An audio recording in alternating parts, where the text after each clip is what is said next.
Hello दोस्तों, स्वागत है आपका हमारी इस नई वीडियो में। आप देख रहे हैं आपका अपना यूट्यूब चैनल अप्रेंटिसशिप गाइड, जिसमें है all about apprenticeship training.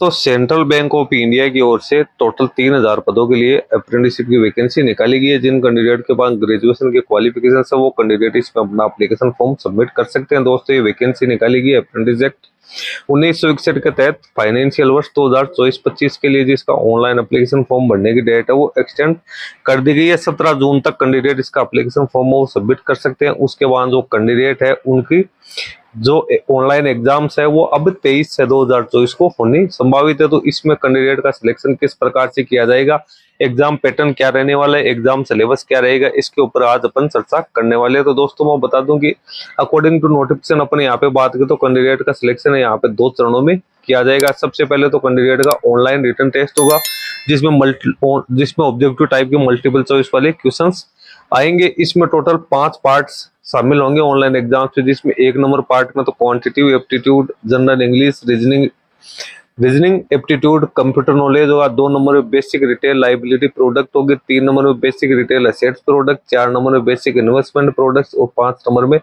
Insurance product है वो यहाँ पे रखा जाएगा। उसके बाद में कैंडिडेट जो इस टेस्ट क्वालिफाई करेंगे उन कैंडिडेट को लोकल लैंग्वेज टेस्ट के लिए बुलाया जाएगा। कैंडिडेट है उन्हें जो जिस स्टेट से वो एप्लीकेशन फॉर्म सबमिट करें उस स्टेट की जो लोकल लैंग्वेज है उसमें कैंडिडेट है प्रोफिशिएंट होना जरूरी है। इसके लिए कैंडिडेट को अपना और जो सर्टिफिकेट्स है वो प्रोड्यूस करना होगा, यानी 8वीं 10वीं 12वीं या ग्रेजुएशन लेवल तक कैंडिडेट की जो लोकल लैंग्वेज है वो एक सब्जेक्ट के रूप में होना जरूरी है। तभी कैंडिडेट को इसमें आगे की प्रोसेस में शामिल किया जाएगा, अन्यथा कैंडिडेट का जो कैंडिडेचर है वो यहाँ पे रिजेक्ट कर दिया जाएगा। तो अब डिटेल सिलेबस में अपन चलते हैं। तो सबसे पहले सब्जेक्ट अपन चूज करते हैं क्वांटिटेटिव एप्टीट्यूड। तो इसमें कौन कौन से सब टॉपिक्स हो सकते हैं, तो नंबर सीरीज आ सकती है, time and distance, data interpretation, averages, interest, volume and surface area, percentage, ratio, यहाँ पे permutations and combination, height and distance, algebra, trigonometry, partnership और यहाँ पे प्रोबेबिलिटी, प्रॉफिट एंड लॉस इसमें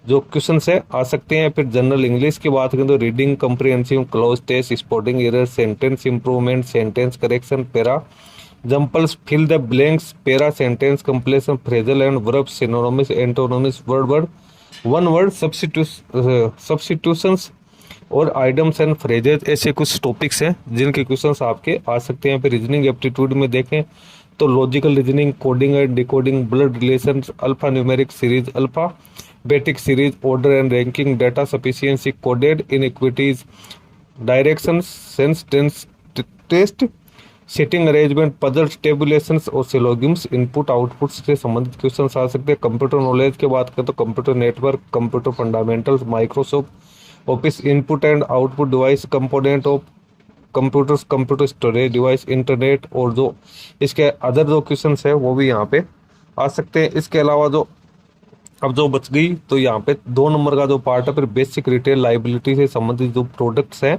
वो इसके संबंधित क्वेश्चंस आपको देखने को मिलेंगे। फिर बेसिक रिटेल एसेट से संबंधित क्वेश्चंस जो कि 3 नंबर का आपका पार्ट होगा।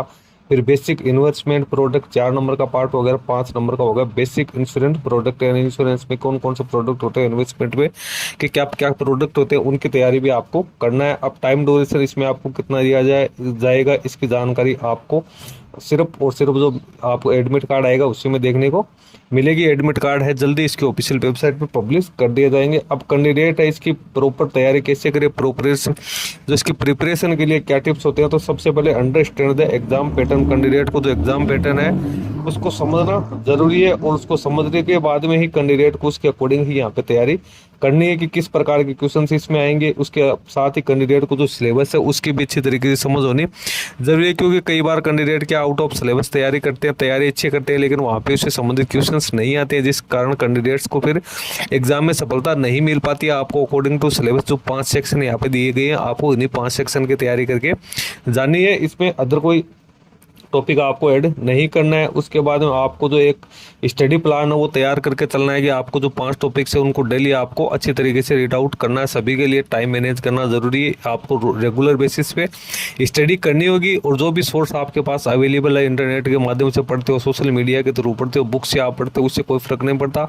आपकी तैयारी वो कंटिन्यूस और कॉन्सेंट्रेट होकर आपको लगातार तैयारी करनी है। आपको जो जो कैंडिडेट फर्स्ट टाइम पे एग्जाम देने जा रहे हैं तो उन कैंडिडेट को जो मॉक टेस्ट है उनकी तैयारी करनी चाहिए। आजकल आप ऑनलाइन बहुत सारे मॉक टेस्ट है वो देखने को मिल जाएंगे। मॉक टेस्ट देखने से आपको एक तो आपकी जो स्टैंडर्ड है उसका पता चल जाएगा और डिफिकल्टी लेवल है उनकी जानकारी आपको मिल जाएगी। उसके साथ जो जितने भी करंट अफेयर्स जो आप ये आ रहे हैं, स्पेशली जो इंश्योरेंस सेक्टर या बैंकिंग या फाइनेंशियल इवेंट से संबंधित, आपको उसके ऊपर तैयारी करनी है। यदि प्रीवियस पेपर आपको अवेलेबल होते हैं तो आप प्रीवियस पेपर है उनको एक बार ज़रूर रीड आउट कर ले, उनकी तैयारी करें, ताकि आपको ये सारी चीज़ क्लियर हो जाएगी किस प्रकार के क्वेश्चन आएंगे, कितने क्वेश्चन आएंगे।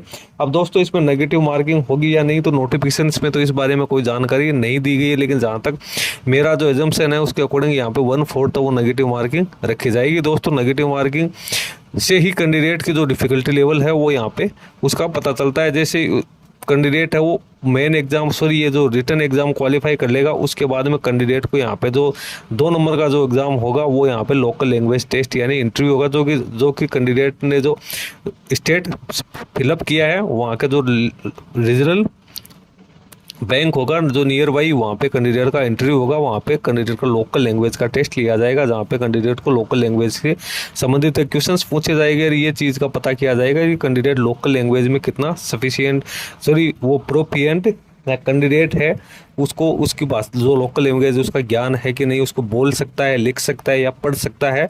तो उस चीज़ के बारे में यहाँ पे कैंडिडेट का टेस्ट लिया जाएगा। उसके बाद में कैंडिडेट का जो फाइनल मेरिट लिस्ट है वो यहाँ पे जारी की जाएगी। जो इंटरव्यू होगा लोकल लैंग्वेज टेस्ट होगा, उसी के दौरान कैंडिडेट के डॉक्यूमेंट वेरिफिकेशन भी किए जाएंगे। तो कैंडिडेट को अपने डॉक्यूमेंट्स भी अपने साथ लेके जाना है। लेकिन अभी आपको जो फोकस करना है वो आपको सिर्फ और सिर्फ रिटन एग्जाम के ऊपर ही करना है। 23 जून को इसकी रिटन एग्जाम होगी, तो उसी की तैयारी अभी कैंडिडेट है वो अच्छी तरीके से शुरू कर दे। दोस्तों इस वीडियो में इतना ही।